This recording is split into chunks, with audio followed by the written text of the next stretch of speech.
Father, we just thank you for this evening, Lord. We just ask now that you would, Lord, just give us a mind, Lord, and a heart to hear what is written here tonight, Lord, to understand that there was absolutely a reason for it to be recorded and for us to hear it. Lord, this has been a difficult book, I believe, for me, I think for others. And Lord, I pray that we would not stand in judgment of these people, but we would see the dangers of our human nature and our desperation for the power of your Spirit within us. And so, Lord, just help us, Lord, to understand tonight. Help us to see clearly and to hear your voice. And Lord, I pray that you would give us a renewed hope in you and your power. And Lord, we would, in response to what we've read here, Lord, just learn to die to ourselves, to put the flesh away. And we ask that in Jesus' name. Amen. Well, with that prayer, you may get the idea that this is not going to be a story where they lived happily ever after. The story doesn't get any lighter as we finish. I don't know if we'll finish tonight. It's my intention to get us through this and to close the book. But it's a lot of chapters. But it's interesting is that as we come into chapter 17 and move to the end, there's a difference of opinion about where this part of the story actually should be placed. There are some that would just say this is the end of the story. This is the way these 400 years came to a conclusion. There's others that have concluded that this was actually very early on in the story, not long after Joshua passed. I tend to agree with that second opinion, but I couldn't prove it. And there are some areas here where I could make a case that it is at the conclusion of these hundreds of years. It doesn't matter a lot, although I think it just, for me, and there's enough room for us to disagree, that making sense that it actually happened very early on. So why would the author bring this story around in the end? Well, I think one of the reasons, again, my opinion, is this final part really narrows a story that's had a very broad focus down to a narrow point. Now, we could say that there's been many narrow points in the lives and the personalities of each judge that we've seen. But when it came to the nation and the people, it was pretty much very broad. You know, the people sinned, the nation sinned. And there were very few personalities apart from the judges themselves that we got to know. And so part of me believes that this was brought in to really make it personal, down to a family, to a household, to a name. And I think that's important to know because when we look at nations, when we look at ethnic groups, which really is what nation applies to in the scripture when it talks about nations, probably better understood as tribes of the world. But you know, we talk about even our own nation and the problems that we have, and when we're that surfacey about it, it doesn't seem very personal. We could even leave ourselves out of the equation because it's our country, it's our nation. But I believe it was Thomas Jefferson that said, as goes the family, so goes the nation. And I believe we've seen that. And so I think, if anything, this is a focus on what maybe was multiplied thousands or tens of thousands or maybe even hundreds of thousands of times across the many households of the nation. Because it doesn't happen up here, does it? It happens down here, and it bubbles up. And we see that even in our own country. So let's dive in and see what we have.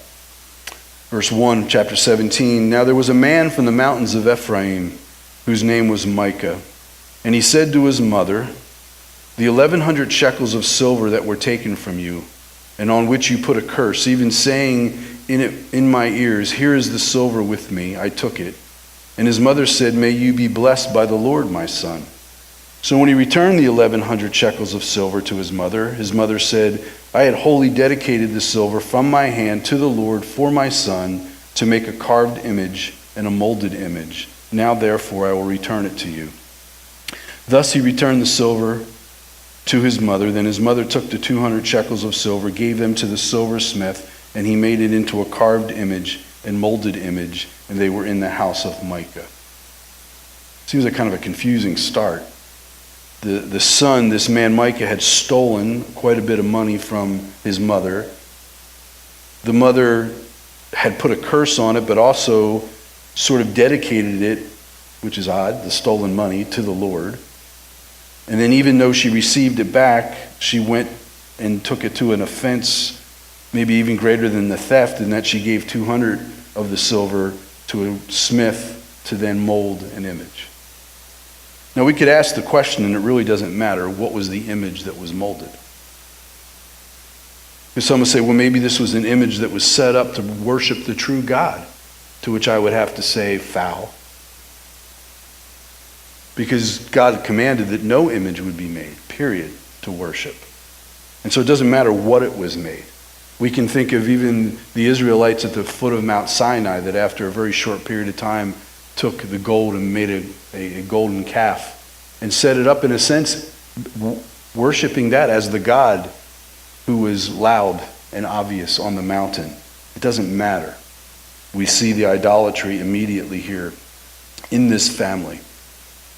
And Micah, for whatever conviction of heart that he might have had to return the money, doesn't remain somebody that we should have high regards for, as you will see. Verse 5, the man Micah had a shrine and made an ephod and household of idols, and he consecrated one of his sons who became his priest. So no one really should have a shrine. And in this case, we know that at this moment that the tabernacle is set up at Shiloh. And Shiloh would have been the only place that true worship could really take place. And so to have set up a shrine was to be worshiping apart from where the true worship of God was to take place. Not only did he have a shrine, that he then made these elements that were really priestly elements to be used within the tabernacle for the worship of the one true God. And then he takes a step, as if assuming authority that he was not given of God, to take one of his sons and to make him a priest. He consecrates him. He sets him apart for the service of priesthood. So he very much seems to have an idea that he has a legitimate place of worship there before him. Verse 6, in those days there was no king in Israel. Everyone did what was right in his own eyes. We will see that said again. And remember, no king was given, and as of yet in this story, no king had really been asked for, not truly by the nation itself, because God was hoping that they would make him their king. And so they're not being led of the Lord, and they don't even have a man who is king over them at this point. And remember, if this was early on in the story, then remember that they remained true to what Joshua had told them until that generation that was with Joshua passed away. And so this may be that period where they've now wandered because they don't have any memory, the new generation, of what Joshua had told them and the things that God had done. Verse 7, now there was a young man from Bethlehem in Judah, of the family of Judah. He was a Levite and was staying there. The man departed from the city of Bethlehem in Judah to stay wherever he could find a place. Then he came to the mountains of Ephraim, to the house of Micah, and as he journeyed. Now a Levite, remember the Levites were given lands. They were given places. They didn't have to go in and take lands. They were given lands to be set up. This was the priestly tribe that would serve in the tabernacle, serve the things of the Lord. And this one seems to have a wandering spirit because he's off gallivanting, looking for a place. He says here, wherever he could find a place. And the truth is, if you don't know where you're going, then anywhere you end up is good. So I would say that he did not seek the Lord. He had no real reason for being out there on this journey. Verse 9, and Micah said to him, where do you come from? So he said to him, I am a Levite from Bethlehem in Judah, and I am on my way to find a place to stay. Micah said to him, dwell with me, and be a father and a priest to me, and I will give you 10 shekels of silver per year, a suit of clothes, and your sustenance. So the Levite went in. Then the Levite was content to dwell with the man, and the young man became like one of his sons to him. So kind of a confused relationship, because in the end he becomes a son, but he was asked to be a father and a priest. We also find out just how much money Micah stole from his mother, because it was 1,100 pieces of silver, and suddenly 10 pieces is a good yearly wage, plus a pair of clothes and the food. But again, this person had no real understanding of why they were out wandering. Anything was good enough.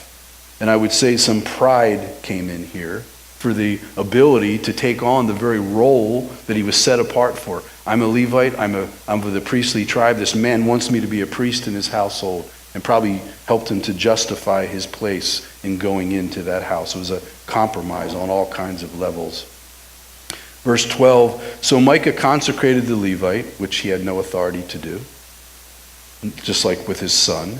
And the man became his priest and lived in the house of Micah. Then Micah said, now I know the Lord will be good to me since I have a Levite priest. So it's almost as if this priest has now reached the status of pet, souvenir. I mean, very interesting that he thinks now, because he has set up his own shrine, his own priestly class, that somehow the Lord's going to bless that. We might laugh at that, and we might say how silly or how stupid. And yet we always need to remind ourselves not to get out in front of the Lord. To get out in front of the Lord and have to look backwards to ask him to bless what we're doing.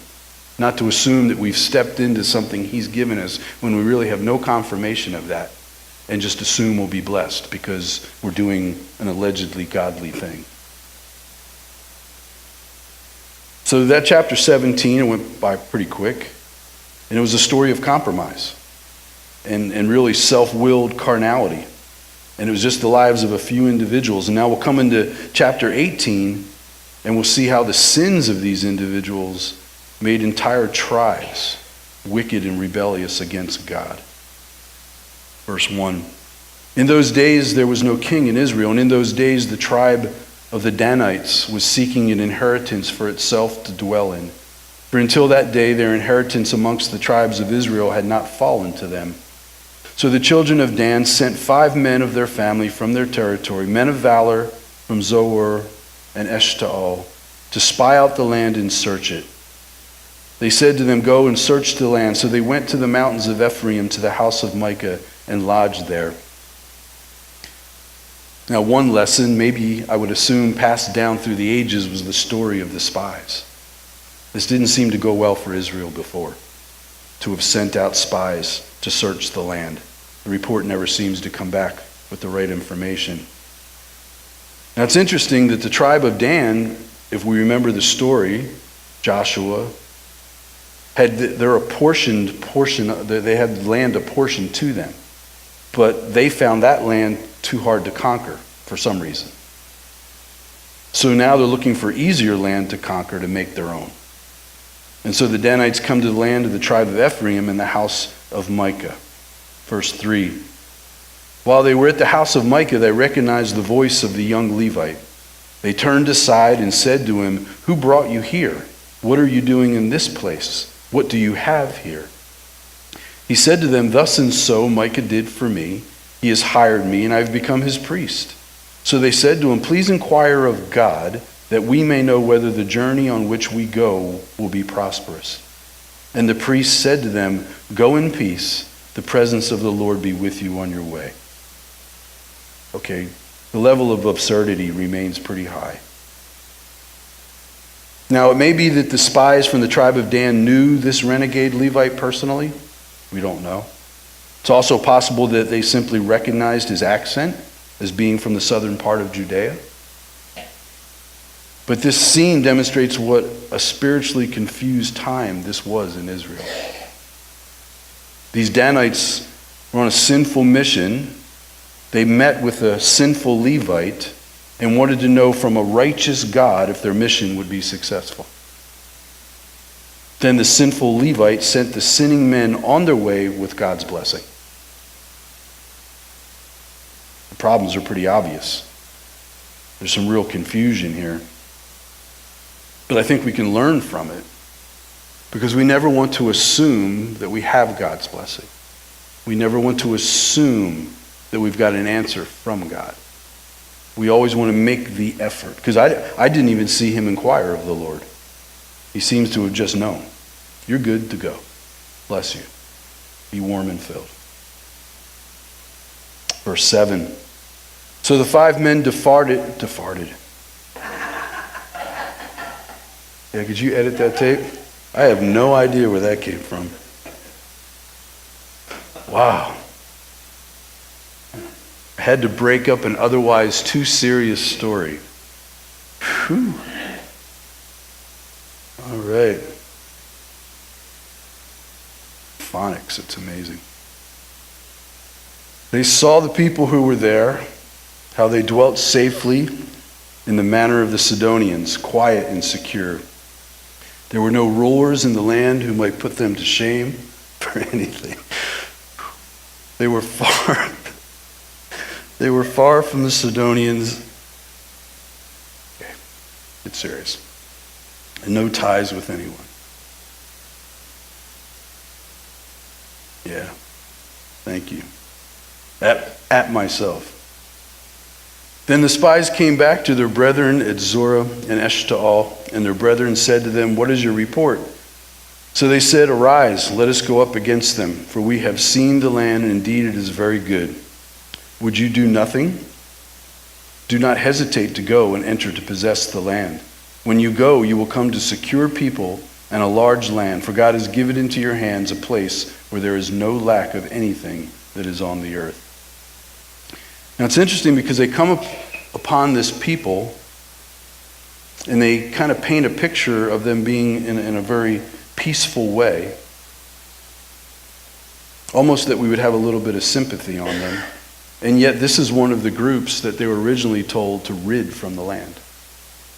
So they're dealing with the people they didn't take care of before, but now it's almost seems like an insult that they didn't take care of them and they're living so peacefully that they're going to come against them. Verse 11. And 600 men of the family of Danites went from there, from Zorah and Eshtaol, armed with weapons of war. Then they went up and encamped in Kirjath-Jearim in Judah. Therefore they call the place Mahane Dan, which means the city of Dan to this day. There it is west of Kirjath-Jearim. And they passed from there to the mountains of Ephraim and came to the house of Micah. So they assembled an army of 600 men to fight for the city of Laish in the land of the tribe of Ephraim. Yet they could not fight for the land allotted to their tribe originally. So it's interesting. I mean, for some reason, to them, a distant or difficult battle appeared less difficult than the close or assigned battle. And I would say again, before we judge, we need to take note of that as well. Because sometimes God will present us with something that we're somewhat convinced that this is what the Lord wants me to do. And we'll forego that for another project. We'll forego that for what we think is a better, bigger, maybe more important ministry. And usually that will end up being something far more difficult than what the Lord had presented to us as his will. And so really the lesson there is to do what's before you. To do the first thing before we concern ourselves with the second. Verse 14. Then the 5 men had gone to spy on the country of Laish, answered and said to their brethren, "Do you know that there are in these houses an ephod, household idols, a carved image, and a molded image? Now therefore consider what you should do." So they turned aside there and came to the house of the young Levite man, to the house of Micah, and greeted him. The 600 armed men with their weapons of war, who were of the children of Dan, stood by the entrance of the gate. Then the 5 men who had gone to spy out the land went up, Entering there, they took the carved image, the ephod, the household idols, and the molded image. The priest stood at the entrance of the gate with the 600 men who were armed with weapons of war. When these went into Micah's house and took the carved image, the ephod, the household items, and the molded image. And so we just really see the vision of these soldiers, these Israelites, continuing really to get darker and darker, more and more misled, more prone to do things that make no sense, and certainly more and more off course with any course that would lead them back to the Lord. You know, it made me think of something that Jesus taught in Matthew chapter 6, verse 22 and 23. He taught us this. He said, "The lamp of the body is the eye. If therefore your eye is good, your whole body will be full of light. But if your eye is bad, your whole body will be full of darkness. If therefore the light that is in you is darkness, how great is that darkness?" So Jesus is telling us that the eye as a lamp provides light for the body. And when your eye is healthy, your whole body is filled with light. When your eye is unhealthy, your whole body is filled with darkness. And then he makes that conclusion. If the light you think you have is actually darkness, how deep is that darkness? And you think about the people even in our day that we witness really every day, if you follow the news, that believe that the light or the darkness in them is light. And so how dark is their darkness if they believe what they have is light? And it seems to increase. But we need to be able to identify their deception and not follow after it. I stopped short there in verse 18. Let's pick up towards the last part there. It says, "The priest said to them, 'What are you doing?' And they said to him, 'Be quiet, put your hand over your mouth and come with us. Be a father and a priest to us. Is it better for you to be a priest to the household of one man, or that you may be a priest to a tribe and a family of Israel?' So the priest's heart was glad, and he took the ephod, the household items, the carved image, and took his place among the people. Then they turned and departed and put the little ones, the livestock, and the goods in front of them." And so the priest inquired what they were doing, but they appealed to his pride. And remember, he had no loyalty because he was adrift. He was adrift, like the song says, he was prone to wander. And so he was really willing to go wherever things seemed a little bit greener. In this case, why would I stay in a household of a couple when I could be amongst a whole army, a whole tribe, and be able to minister to them? And we really talked about these things last week, the lust of the eye, the lust of the flesh, the pride of life, everything that's been there since the garden that has led to the downfall of man. We kind of left just for a moment the lust of the eye. And here we see the pride of life. A position, something that he would define as success that probably, most likely, the Lord would not have for him. Verse 22, "When they were a good way from the house of Micah, the men who were in the houses near Micah's house gathered together and overtook the children of Dan. And they called out to the children of Dan, so they turned around and said to Micah, 'What ails you, that you have gathered such a company?' So he said, 'You have taken away my gods, which I have made, and the priest, and you have gone away. Now what more do I have? How can you say to me, what ails you?'" Well, it would be easy just for a moment to feel sorry for Micah. But because his house has been robbed. But it's been robbed of everything ungodly. And if he understood the blessing in disguise, he might celebrate and never have gone after them. But he was angry because his house had been robbed, his priest and everything that he had made. His entire tabernacle, self-made tabernacle, was now gone. But we don't see and we don't know, because there isn't a continuation of the story, whether Micah's heart really changed, if he really saw the wrongs of his ways. But again, it takes me back to the same chapter of Matthew, chapter 6, Jesus teaching And it's a verse we know very well, but I think it's worthy of repeating here. Verse 19 through 21, Jesus taught, "Do not lay up for yourselves treasures on earth, where moth and rust destroy and where thieves break in and steal. But lay up for yourselves treasures in heaven, where neither moth nor rust destroys and where thieves do not break in and steal. For where your treasure is, there your heart will be also." So we know Micah's heart was not in heaven. It was not on things of heaven. It wasn't even in the proper tabernacle, shrine, place of worship that God had given. It was in his own ways, the church that he really made as an image to himself. Verse 25, "And the children of Dan said to him, 'Do not let your voice be heard among us, lest angry men fall upon you and you lose your life with the lives of your household.' And the children of Dan went their way, and when Micah saw that they were too strong for him, he turned and went back to his house." And I think this event is really a picture of the atmosphere of lawlessness in Israel during all the long years of the judges, whether the story began at the beginning or it was there at the end. Because really what we see here is an attitude of the survival of the fittest, the law of the jungle, might makes right. It's not at all the manner in which God would have them conduct themselves. Verse 27, "So they took the things Micah had made, and the priests who had belonged to him, and went to Laish, to a people quiet and secure. And they struck them with the edge of the sword and burned the city with fire.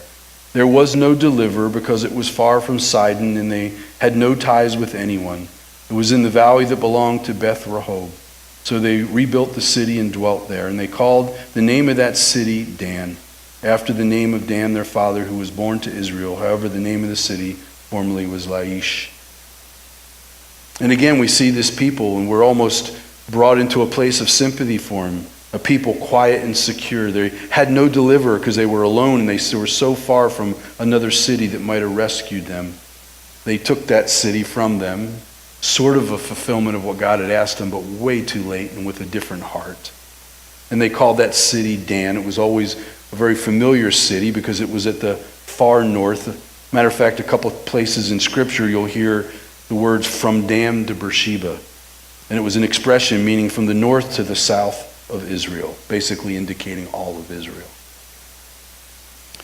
Verse 30, "Then the children of Dan set up for themselves the carved image, and Jonathan the son of Gershom, the son of Manasseh, and his sons were priests to the tribe of Dan until the day of the captivity of the land. So they set up for themselves Micah's carved image, which he made all the time that the house of God was in Shiloh." So this was the beginning, really, of established idolatry in Israel, in the promised land. Again, I think that would lend to an earlier point in the story. But they literally set up now, a full-blown tabernacle, place of worship, with all of these things that Micah had made. Now, there was individual idolatry in Israel long before this, but like I said, this was official idolatry.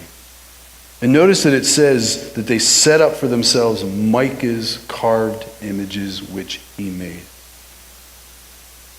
To which I would question whether Micah might have ever considered the influence of his own sin.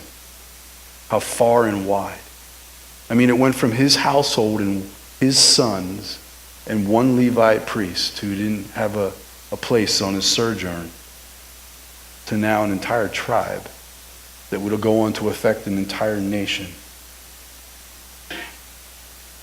We think of, because of the stories that we go through in the Old Testament, we sort of think of it, household to household, as far as that practice of idolatry.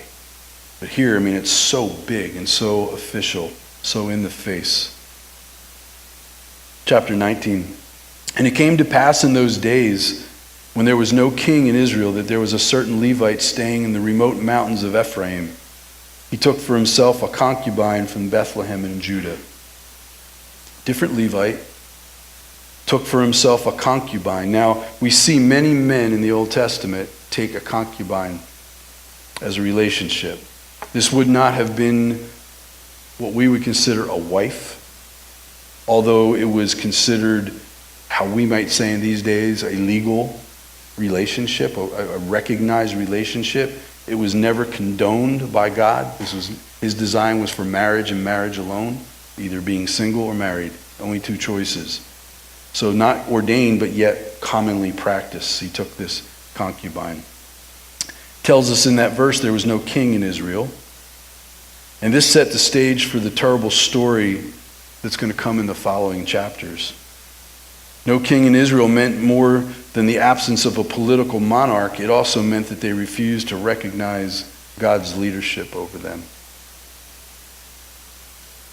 Verse 2, but his concubine played the harlot against him and went away from him to her father's house at Bethlehem in Judah and was there 4 whole months. Then her husband arose and went after her to speak kindly to her and bring her back, having his servant and a couple of donkeys with him. So she brought him into her father's house, and when the father of the young woman saw him, he was glad to meet him. Now his father-in-law, the young woman's father, detained him, and he stayed with him 3 days, so they ate and drank and lodged there. So this concubine went off, in plain language, cheated on her husband, played the harlot against him, and then, I guess for whatever reason, shame or maybe the anger of this man, then ran back to her father's house at Bethlehem in Judah. And one of the things I want us to pick up on here early on is we'll see the unfolding consequences of the sin here. One, this isn't a relationship ordained for man and woman, so there's a problem. Here, this woman in this relationship that was considered something that would have a fidelity to it was broken, and she went off with someone else. She runs back to her father. He goes after her to preserve the relationship. Some commentators are interesting because they point out here that this is really more of a biblical pattern, though, within a marriage that has suffered infidelity, that it wouldn't be just immediately the end to divorce, which God really doesn't approve of, that there would be a task, an effort to reconciliation and forgiveness. Not a bad point. Verse 5, and it came to pass on the 4th day, these are funny verses to me. Then it came to pass on the 4th day that they arose early in the morning, and he stood to depart. But the young woman's father said to his son-in-law, refresh your heart with a morsel of bread, and afterwards go your way. So they sat down, and the two of them ate and drank together. Then the young woman's father said to the man, please be content to stay all night, and let your heart be merry. And when the man stood to depart, his father-in-law urged him, so he lodged there again. Then he rose early in the morning on the 5th day to depart. But the young woman's father said, please refresh your heart. So they delayed until afternoon, and both of them ate. And when the man stood to depart, he and his concubine and his servant, his father-in-law, the young woman's father, said to him, look, the day is now drawing toward evening. Please spend the night.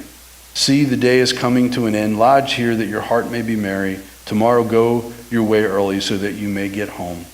However, the man was not willing to spend the night, so he rose and departed and came opposite Jebus, that is Jerusalem. With him were the 2 saddled donkeys. His concubine was also with him. I just find it humorous that the father just didn't want him to go. They finally break away after quite some time, and they make their way. And they come by what the ancient name of Jerusalem, Jebus, and he has his whole party with him. Verse 11, they were near Jebus, and the day was far spent, and the servant said to his master, come, please, and let us turn aside into the city of the Jebusites and lodge in it. But his master said to him, we will not turn aside here into a city of foreigners, who are not of the children of Israel. We will go on to Gibeah. So he said to his servant, come, let us draw near to one of these places and spend the night in Gibeah or in Ramah. And they passed by and went their way, and the sun went down to them near Gibeah, which belongs to Benjamin. They turned aside there to go into a lodge of Gibeah. When he went in, he sat down in the open square of the city, for no one would take them into his house to spend the night. And so, in their being detained too much, they left too late. And they come into the difficulty of finding a place to stay late at night. He refused to turn aside to a city of foreigners. And we're going to find out the personality of this man, in my opinion, really was trying to protect himself. And that was it. The Levite and his concubine considered a pagan town too dangerous. So they went to Gibeah, a city of Israel, because they thought they would be safer there. No one would take him into his house to spend the night. So they found no hospitality there in Gibeah. And that really reflects poorly on the people of Gibeah, because God commanded several times in the scriptures that there would be such hospitality amongst the people of God. And really there's something wrong when there isn't hospitality amongst the God's people. Verse 16, just then an old man came in from his work in the field at evening, who also was from the mountains of Ephraim. He was staying in Gibeah, whereas the men of the place were Benjamites. And when he had raised his eyes, he saw the traveler in the open square of the city. And the old man said, "Where are you going, and where do you come from?" So he said to him, "We are passing from Bethlehem in Judah toward the remote mountains of Ephraim. I am from there. I went to Bethlehem in Judah, now I am going to the house of the Lord, but there is no one who will take me into his house. Although we have both straw and fodder for our donkeys, and bread and wine for myself, for your female servant, for your young man who is your servant, with your servant, and there is no lack of anything." And the old man said, "Peace be with you. However, let all your needs be my responsibility. Only do not spend the night in the open square." So we brought him into his house and gave fodder to the donkeys, and they washed their feet and ate and drank.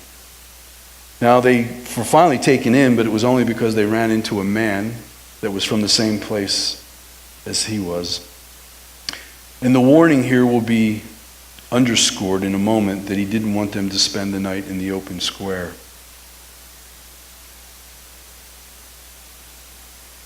And really the lack of hospitality that they experienced was nothing really compared to the crime that we'll witness here. Verse 22, as they were enjoying themselves, suddenly certain men of the city, perverted men, surrounded the house and beat on the door. They spoke to the master of the house, the old man, saying, "Bring out the man who came to your house, that we may know him carnally." Their request was the same that was made by the homosexuals who surrounded the house of Lot in Sodom. You may recall that story. And the picture is clear. During the time of the judges, Israel was as bad as Sodom and Gomorrah. You know, that brings up a topic that really, I can tell, silences the room, because we don't really know what to do with it. It's a scene we'd rather not see. Matter of fact, you'd hope I'd shut up and move on. But you know, being we came to that topic and I didn't have to find a way to bring it up, I want to just comment on something. One, as I always do, I point out that this was one of the church's pet sins. And we need to always remember it's a sin. And the people that practice it are deceived like any other person that's deceived. And something that just came up in the last 2 days in the news, and if you haven't seen it, I just want to make you aware of it, because I think it's going to start to affect the church very rapidly, probably within the next week, because it's been very underreported. The Trump administration, who was recently affected by, to some degree, the report of another homosexual man being murdered in Iran, which is what they do to homosexuals there, has taken a stand. Now, we know that our administration is very involved in finding some way, I believe, to get us in a war footing with Iran, along with Israel. So they're going to take anything they can to make an issue. But what the White House has decided is that they're going to take on this effort, which at first sounds mind-boggling, with all the hope that we have for Trump, just a man, that the administration is going to take steps to fight the countries of the world so that homosexuality is not illegal anywhere. Let that sink in. So the question in the very few articles that I've read that I can even find is, what will the evangelicals now think? So I'm putting it to you in case you haven't heard about it, because you're going to be challenged. You're going to be challenged of what you're going to think. You're going to be challenged as a body being questioned by the public, maybe not directly but indirectly, and you'll probably have discussions amongst yourselves. And there's a great chance this will be just one more thing, as if we needed anything else, to turn against the president. I'll give you my opinion right this moment, and I'm not saying the ink's dry. I don't see that decision as one that would support homosexuality as much as one that would say no person should be killed for what they are. And really, when it comes to the economy of sin, as we understand it as believers, where does that begin and stop? What other sins are we going to kill people for? So in that case, I think it's more of an instance of fighting for justice than it is one supporting a lifestyle that's not biblical. The ink is still wet. We'll see what happens. But I thought I'd take this opportunity to put that out there, because if you haven't heard about it, you will. And you will be asked, whether directly or indirectly, to consider your own opinion. And of course, we can talk about that more. Verse 23. And this does get more graphic in case you don't know the story. But the man, the master of the house, went out to them and said to them, "No, my brethren, I beg you, do not act so wickedly. Seeing this man has come into my house, do not commit this outrage. Look, here is my virgin daughter and the man's concubine. Let me bring them out now, humble them, and do with them as you please. But to this man do not do such a vile thing." But the men would not heed him, so the man took his concubine and brought her out to them, and they knew her and abused her all night until morning. And when day began to break, they let her go. Then the woman came as the day was dawning, and fell down at the door of the man's house where her master was till it was light. And in case you don't know the story, she died. And so we see this thing, and it's interesting because the word wicked is used, the word outrage is used, and I would say very quickly that we probably have both those reactions to this entire story. The wickedness of the men who came looking for this one was wicked enough. The outrage for that, I'm saying, should be there. But the wickedness of these men and their decision to substitute the women of their household just is hard to fathom. But again, I believe one of the things that we see here is just how depraved human nature can be. Just how dark darkness is. Just how sinful sin is. And remember that it told us here, and it's going to tell us again, that there was no king in Israel at this time. Which I said meant that they weren't not only following a monarch, a man, they weren't following after God. And when we look around our world, it doesn't take very long to see what the consequence of not having God as your head. When we don't have God in our lives, then the Bible's very clear. If God be not your father, then your father is the devil. Scripture says so. And so these are the kind of things that the devil will lead a man to do. And yet it's horrible. And I can't help but bring in the cultural side of it. That there was a cultural side of it that in most cases women were considered property. There was not the respect. And you know what's interesting is when you watch what the women's liberation movement has become and realize that they are more against women now than men ever were, in my opinion. I mean, not exactly, but you know what I'm saying. They've taken such a militant front. They have wed themselves to things like Islam, which is the worst system on earth for treating women. And most of them are left and liberal, which would support the LGBT lifestyle. And yet the people that they've brought into their fold kill them. There's no logic. There's no clear thinking because it's evil. It's darkness. It's a lie.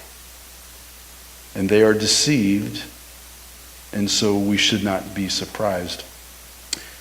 By the way, just to add one more thing, no sooner did the Trump administration decide to take this tact on this issue, and I've never heard of it before until I read the article, I guess it's a well-known LGBT magazine, came out, and they're accusing President Trump of being racist because he's now picking up the LBG community and using them as pawns. Poor man cannot win.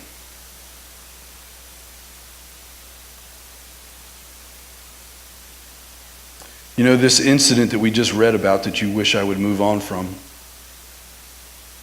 became something known in the land. It became a memory. And 2 times in the minor prophet book of Hosea, it's mentioned. First in Hosea chapter 9, verse 9, it says, they are deeply corrupted as in the days of Gibeah. And then one more chapter later, chapter 10, verse 9, says, O Israel, you have sinned from the days of Gibeah. Verse 27 of our text.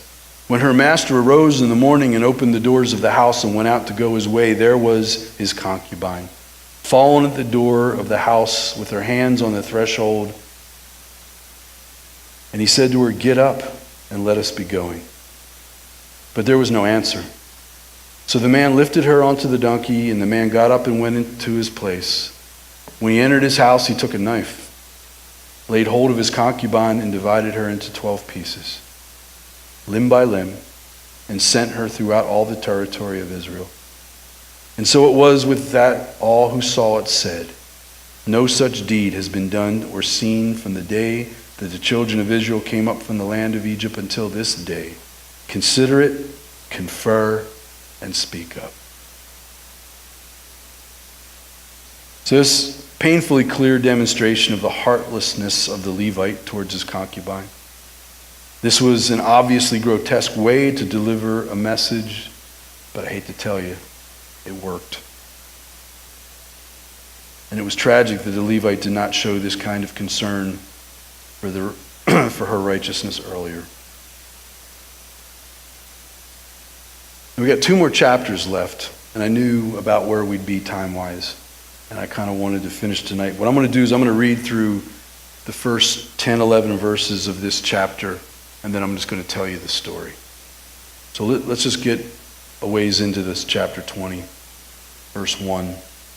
So all the children of Israel came out from Dan to Beersheba, as well as the land of Gilead, and the congregation gathered together as one man before the Lord at Mizpah.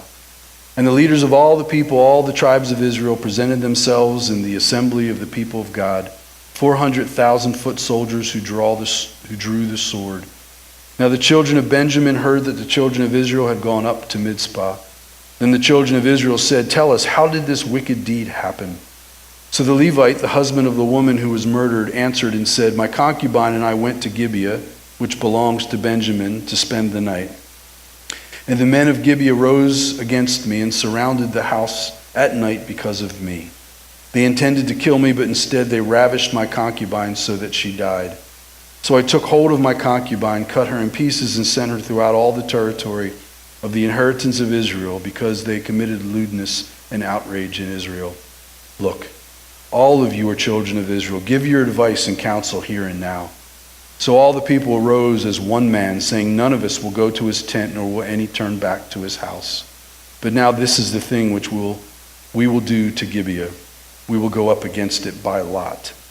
We will take 10 men out of every 100 throughout all the tribes of Israel, 100 out of every 1,000, and 1,000 out of every 10,000, to make provisions for the people, that when they come to Gibeah in Benjamin, they may repay all the vileness that they had done in Israel.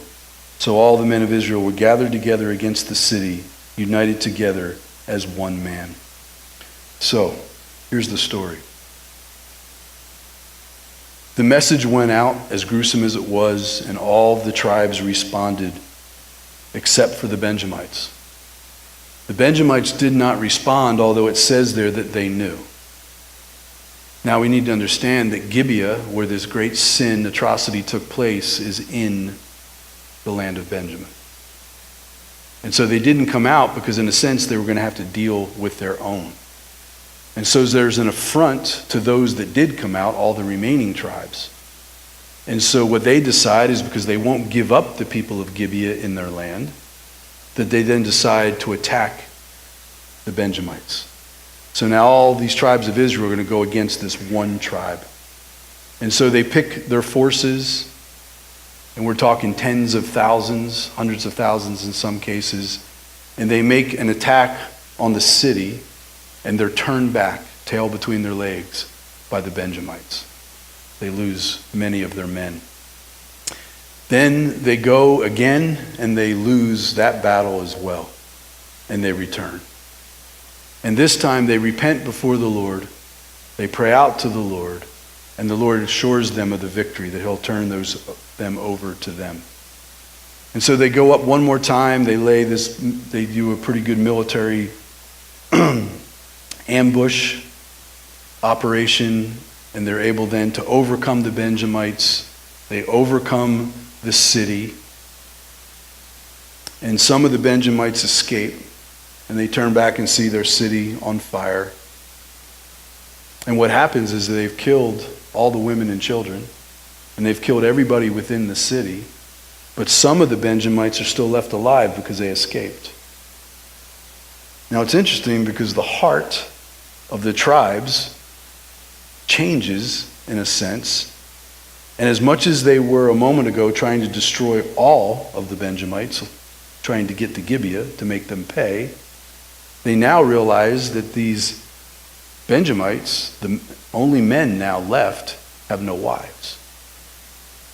And so their heart is suddenly for the remaining Benjamite men, that their tribe would not be able to survive without wives. And so this becomes their distress suddenly. And so they can't imagine Israel without this tribe. And so they get their shallow minds together, and they realize that there's this one town nearby, not a tribe, but a town of Jabesh-Gilead. And Jabesh-Gilead, for some reason, didn't show up to the fight. So they decide to go in and raid Jabesh-Gilead, and they find amongst all the women of the city 400 virgins. And so they take the 400 virgins and they give them to the men of Benjamin, and they realize they've come up short. So they're still distressed. And so now they come up with another plan. They're going to go down to Shiloh, where the tabernacle is, where they're about to have a great festival. And in this festival, the women, the virgins, all come out and dance. And so what they say to the remaining Benjamites, we'll support you, you go down, and then take those women who come out to dance. Well, amongst the men that had been in this, waging this warfare, were men from Shiloh who objected. But they were able to convince them that it was a better plan than whatever other plan they hadn't come up with.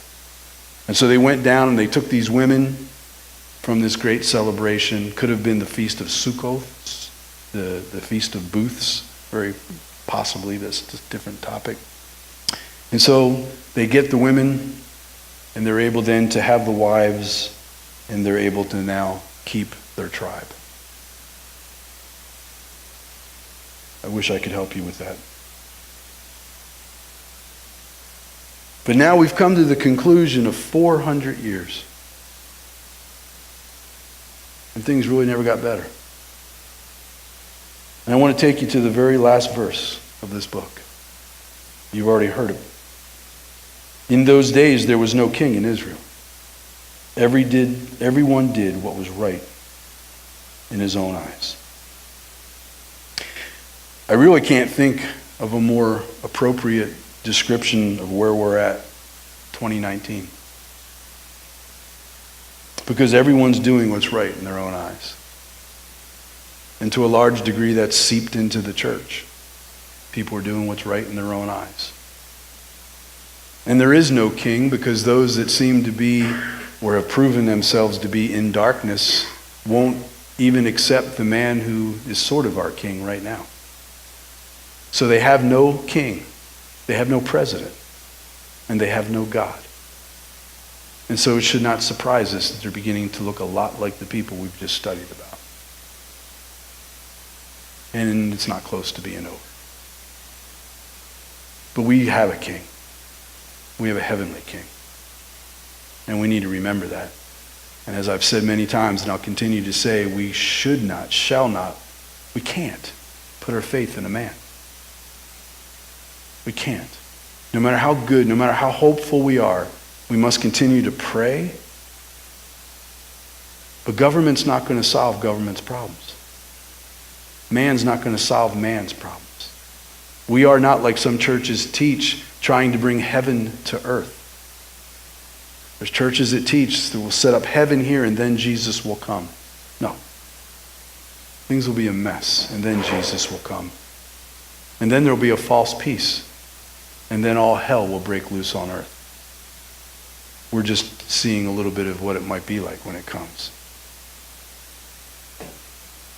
So, come to the end of this book, to which everybody says, Amen.